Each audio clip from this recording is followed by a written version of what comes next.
hello, and in Manila. I'm feeling golden, gorgeous, glorious. Alam mo, wala akong mako-complain at all. From first episode to the last episode 4, it's been great. Talagang nagpapasalamat ako for this chance to be on TV again, to reintroduce myself as the real artist or the artist that's been with you guys in season 1. Happy talaga ako. Nagpapasalamat ako sa chance na to. Ang dami nangyari. I think yung season 1 played a very, very big role or very big part sa growth ko.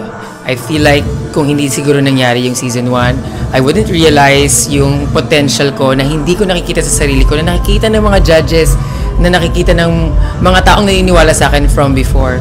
And I think magandang chance siya. Ay, kinuha ko talaga yung chance na yon para after season 1, I know na you can only learn, di ba? Hindi naman talaga ako natalo eh. Nakwento ko rin sa episode 4 na there was a time na I really doubted myself. I was looking for a place where I thought I will belong. Pero hindi eh. Talagang the universe has its own way of bringing you to where you should be. And I think I am here right in front of you, competing on Station Royale. Actually, hindi ko rin in-expect na magiging ganun yung reception nung The Rusical. And I think, until now, pa rin ako, flabbergasted. Nagugulat pa rin ako na ganito yung naging outcome nung run ko for the last 4 episodes. So parang coming to the competition, ang gusto ko lang naman is mag-enjoy, magkaroon ng magandang experience, bago at iba dun sa na-experience ko ng season 1. And since episode 1, I've been at the top. Never placed safe, never placed bottom.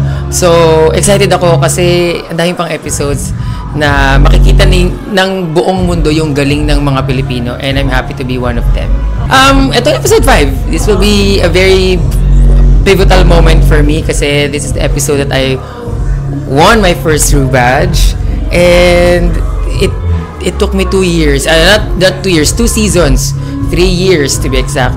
Tapos parang on the same episode na na-eliminate ako, parang full circle moment siya na parang, totoo ba? Dito pa ako mananalo sa episode na parang I thought yung pinaka lowest point of my life, pero dun pa pala ako mare-reward and mabibless ng recognition na akala natin napakaliit lang ng Ru badge, 80,000 pesos sa ibang tao.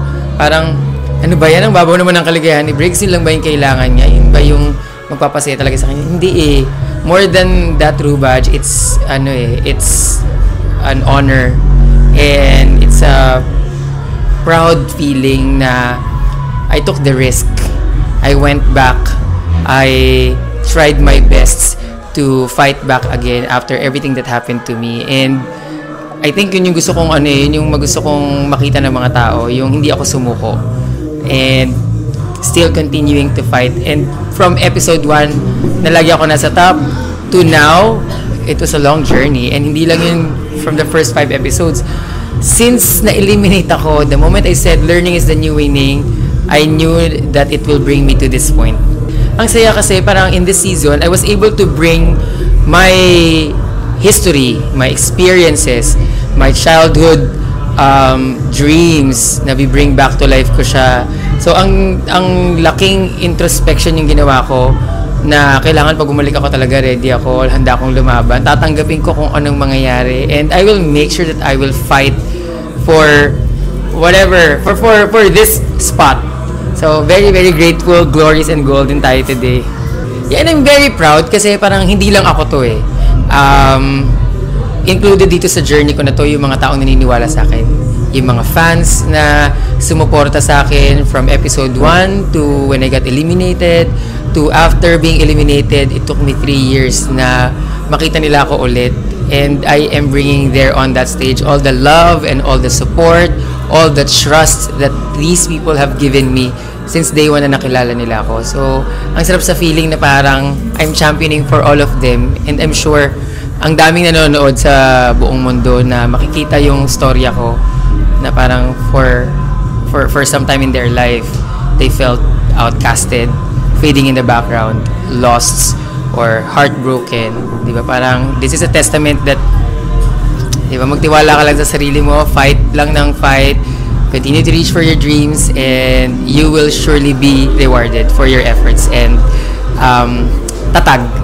Oh my God, sobrang blessed natin dito sa Philippines. Time ng pandemic, we never knew that this will happen. During the pandemic, nagsarado lahat.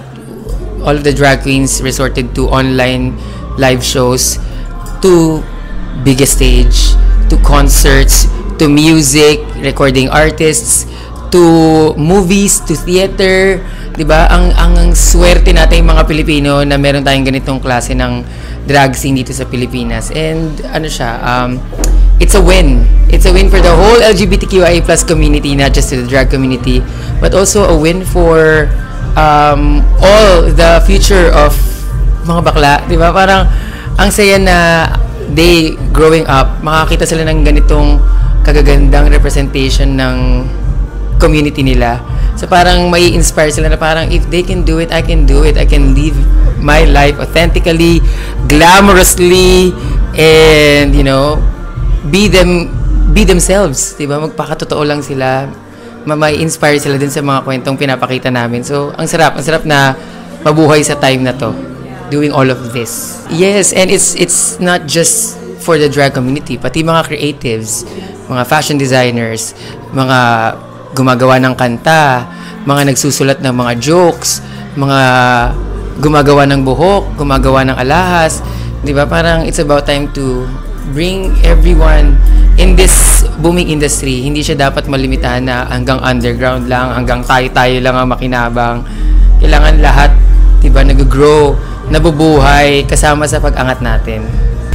Team Brigading, mga darlings, thank you so much for believing in me and supporting me until this point. And sana wag kayong magsawa, wag kayong tumigil. And bukod sa akin, ang dami namin kasali dito sa Drag Race Philippines Slasian Royale. Kasama yung 5 Filipino queens and the international queens. Let's give everyone the love that we deserve, and we will surely make it a good and a memorable experience for all of you guys. So thank you so much. Ding. I'll see you there. Kung nasan man kayo, for sure magpe-perform ako sa inyo.